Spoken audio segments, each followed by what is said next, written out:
स्वागत सत्कार किया, बहुत जो भी प्राथमिक कार्य होते हैं सब कराए बहू से। चारों बहुएं एकदम आनंद आ गया। दशरथ तो फूले नहीं समाते, बहुत खुश है, बहुत प्रसन्न। नप सब भांति सब ही सन्माने, नप सब भांति सब है सन्माने, कही मृदु वचन बोलाई रानी, कहे मृदु वचन बुलाई रानी। सब अपनी रानियों को बुलाया, रानियों को बुलाया, बहुओं को बुलाया, बेटों को बुलाया। विश्वामित्र बैठे हैं, वशिष्ठ जी बैठे हैं, अरुंधति जी बैठे हैं, सब बैठे हैं। और उसके बाद अपनी पत्नियों से महाराज दशरथ कहते हैं, सुनो बधू लड़किनी, ये बहू मत मानना, इन्हें लड़कियां मानना। बधू लड़किनी पर घर आई, ये मानना ये बेटियां आपके घर आई हैं बहू, लेकिन लड़कियां मानना। बधू लड़किनी पर घर आई और राखेऊ नयन पलक की नाई। जैसे पलकों को पलक नयनों की, आंखों की यानी गुल्लों की रक्षा करते हैं। किसी भी प्रकार की कोई आशा आकांक्षा जब ये लगता है आंखों को कोई क्षति होने वाली है, उससे पहले आंखों पर ऊपर पूरा अपना आवरण डाल देते हैं, आंखों को बंद कर देते हैं।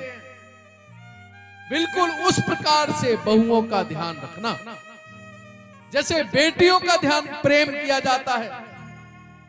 अगर हम अपने परिवारों में जितना प्रेम बेटी से करते थे और करते हैं, उतना प्रेम अगर बहू से कर निकले, और जितना बेटी मां से प्रेम करती थी करती है, उतना प्रेम अगर अपनी सास से कर निकले, तो फिर वो घर स्वर्ग बन जाए।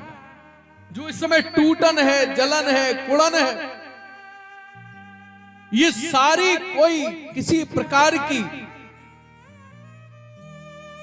कोई कैसा भी ये विवाद होगा ही नहीं।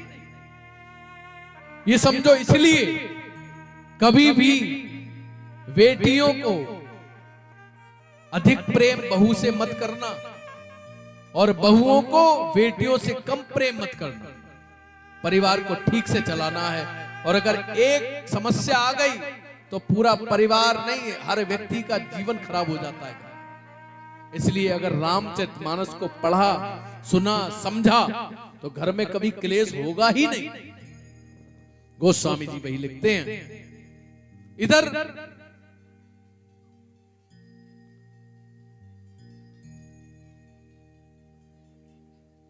इधर विश्वामित्र जी बार बार प्रतिदिन कहते हैं कि मैं जा रहा हूं, प्रतिदिन कहते हैं। लेकिन आज विश्वामित्र जी जिद कर गए कि हम अपने आश्रम जाएंगे, संत को, ऋषि को कहीं भी एक स्थान पर ठहरना नहीं चाहिए।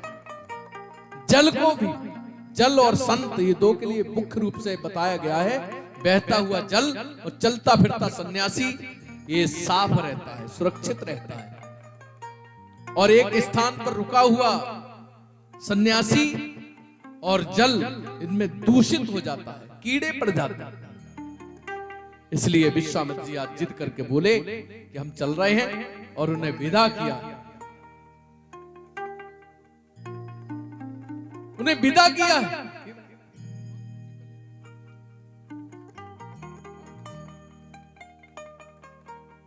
तो ये बिल्कुल विश्वामित्र जी ने जैसे ही विदाई मांगी अपनी, महाराज दशरथ ने विधिवत प्रकार से विदाई की उनकी, और बोले नाथ सकल संपदा तुम्हारी, नाथ सकल संपदा तुम्हारी, मैं सेवक समेत सुत नारी, मैं सेवक समेत सुत। कह दिया महाराज, ये सारी संपदा, संपत्ति, प्रॉपर्टी, पुत्र, बेटे, बहू और मैं सब आपके हैं, आपके चरणों में हैं। आपको जब जो भी आदेश करना हो, जो भी कहना हो, जैसे भी आप हमेशा कभी भी आ सकते हैं, कभी आदेश कर सकते हैं। जो इसलिए किसी भी प्रकार से कोई दुख मत उठाना, कोई कष्ट मत उठाना, और आते रहना। और कह दिया करब सदा लरिकन पर छो, लड़कों पर प्रेम देते रहना, प्यार करते रहना।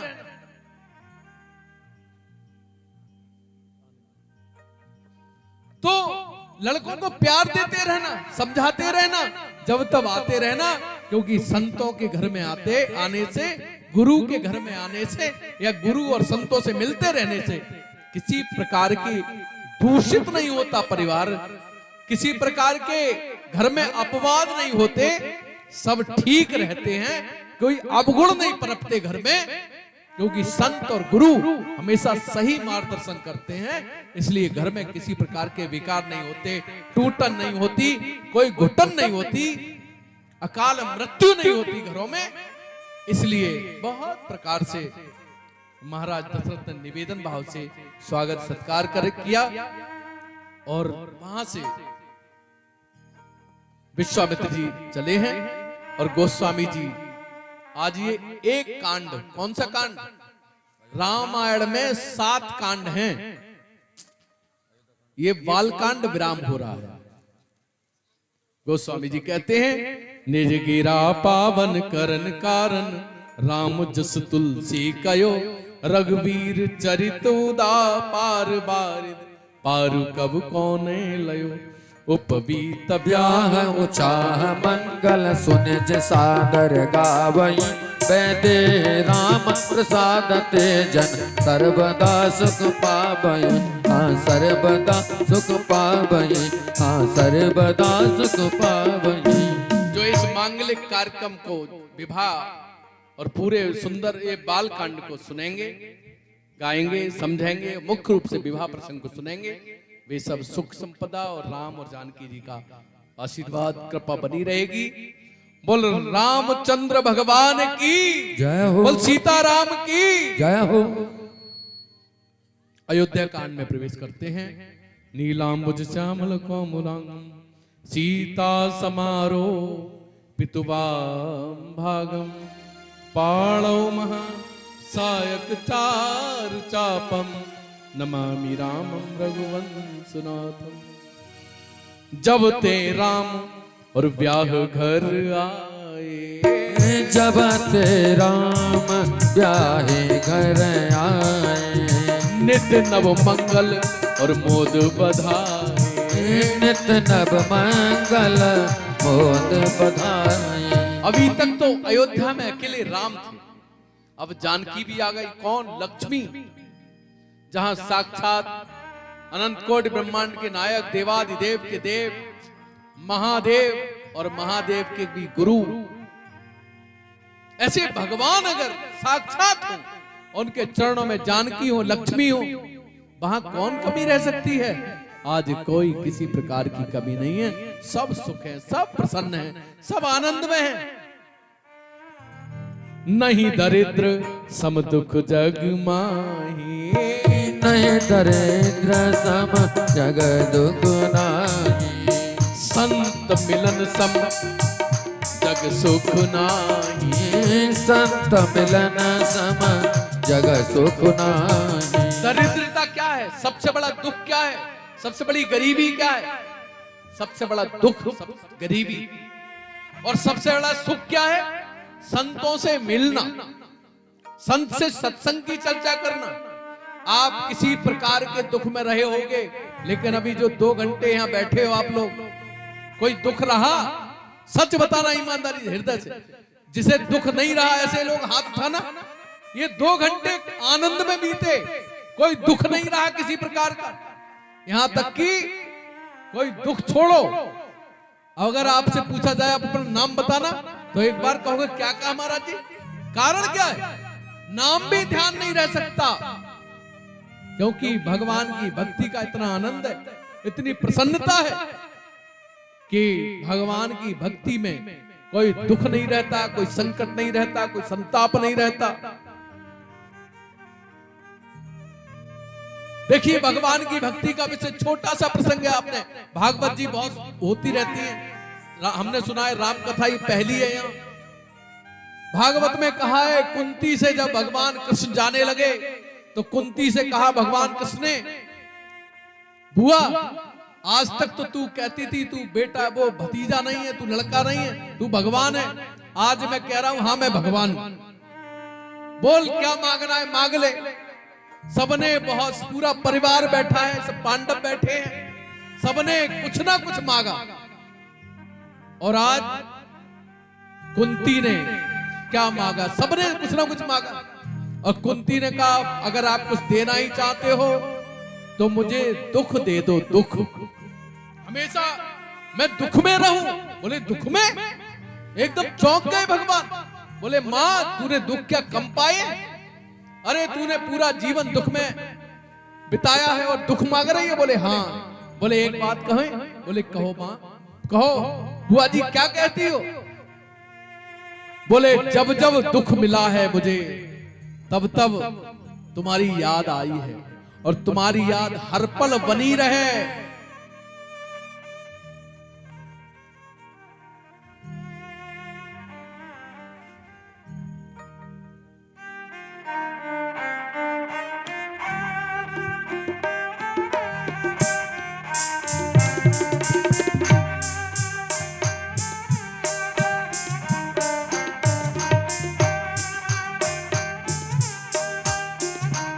विकास जी हैं हमारे शिष्य हैं और आशुतोष जी संजरपुर से हैं। आपका भी स्कूल है बहुत बड़ा। और अवधेश जी आपका भी एक स्कूल है। आप सब लोग आश्रम से जुड़े हैं, बहुत बहुत आशीर्वाद व्यासपीठ का, बहुत बहुत।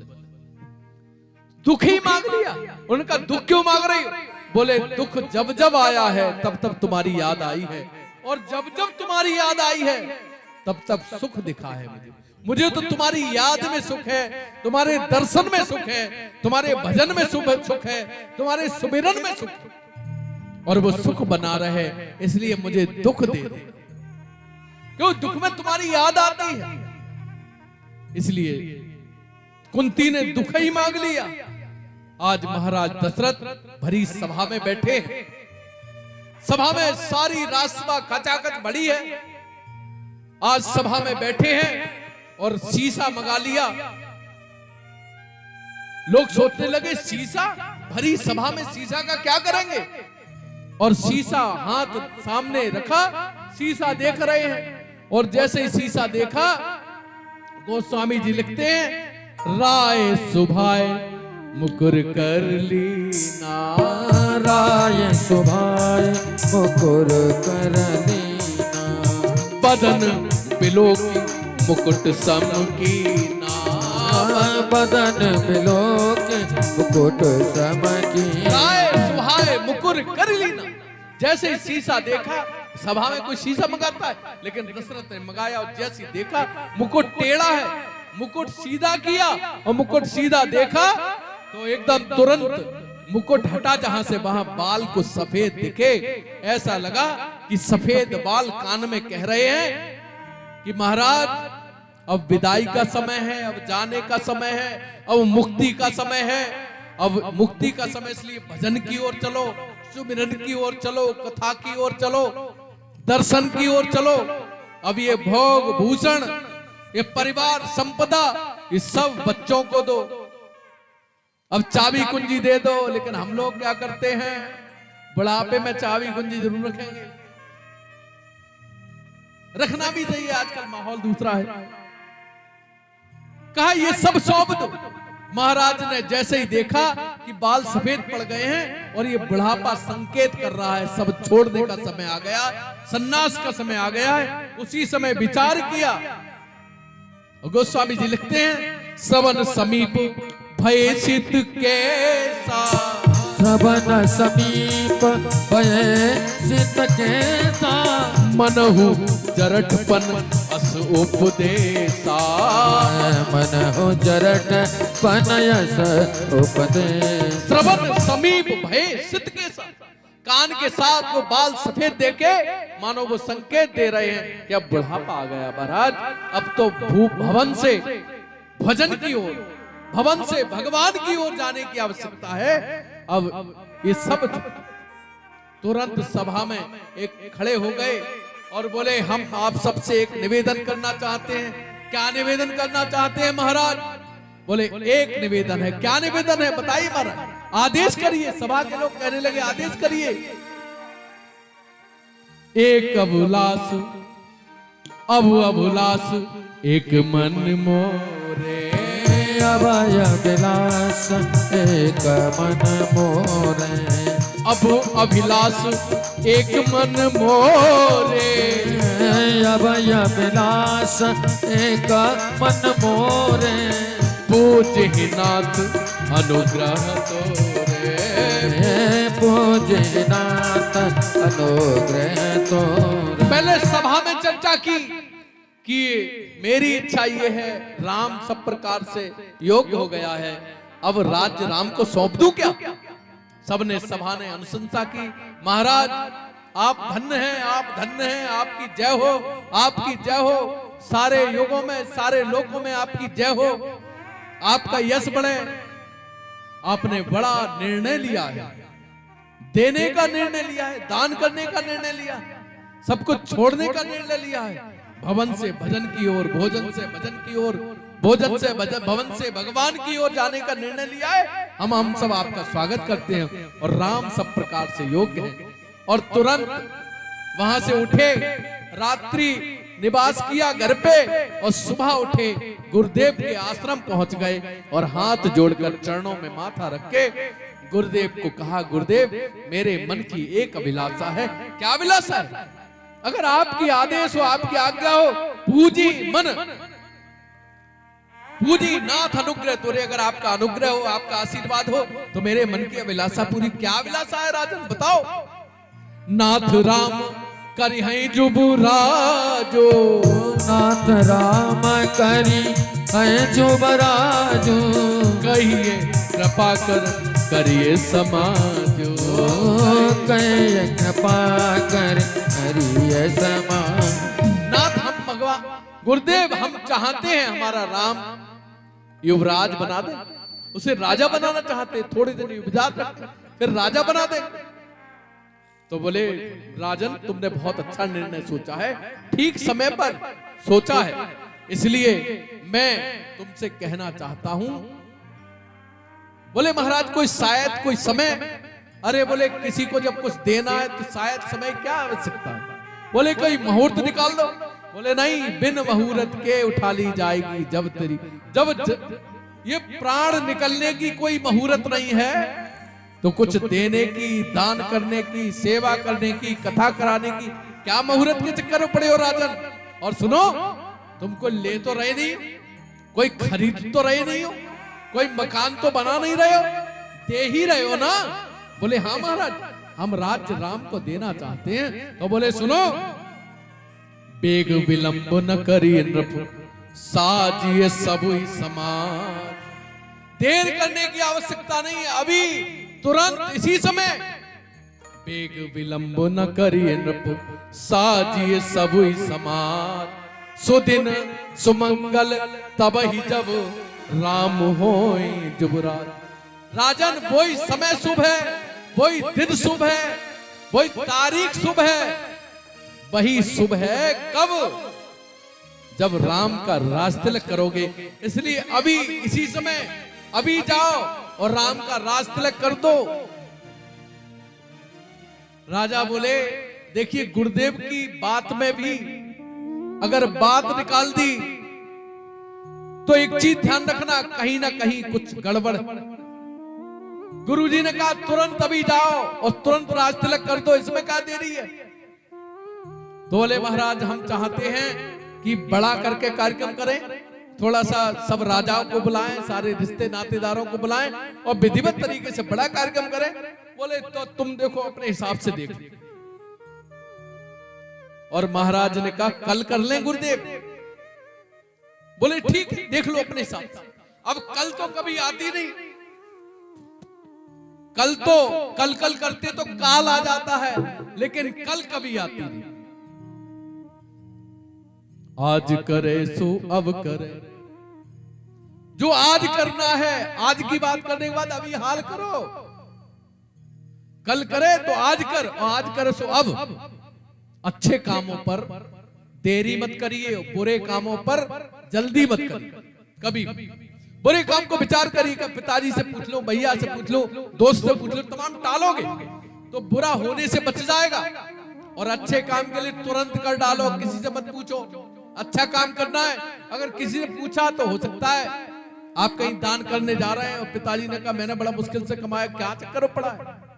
इसलिए कहीं भी अच्छे काम में किसी से मत पूछो, क्योंकि उसका दान का पिताजी को भी तो लाभ मिलना है ना, उनके बेटे हैं, पूरे परिवार को।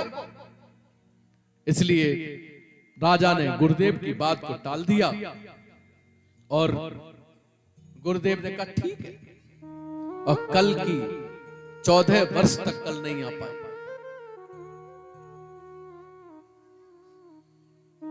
तय हो गया। गुरुदेव उसी दिन राम के कक्ष में पहुंचे, राम के पास पहुंचे और राम के दरवाजे की कुंडी खटखटाई, जहां राम का कक्ष था।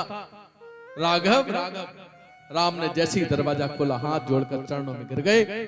सेवक सदन और स्वामी आगमनो, सेवक सदन स्वामी आगमनो, मंगल मूल अमंगल दमनो, मंगल मूल अमंगल दमनो। अगर गुरु ब्राह्मण संत कोई भी बिना समय के, बिना मुहूर्त के, बिना बताए आकस्मिक आपके घर में प्रवेश करता है तो समझिए मंगल मूल अमंगल दमन, अमंगल का नाश होता है और मंगल ही मंगल रहता है। कोई बड़ा दुख, कोई कष्ट, कोई संताप, कोई तकलीफ, ये दूर होने वाली है, इसका मतलब इस। और राम इस बात से बड़े दुखी थे कि मैं राजा बनूंगा।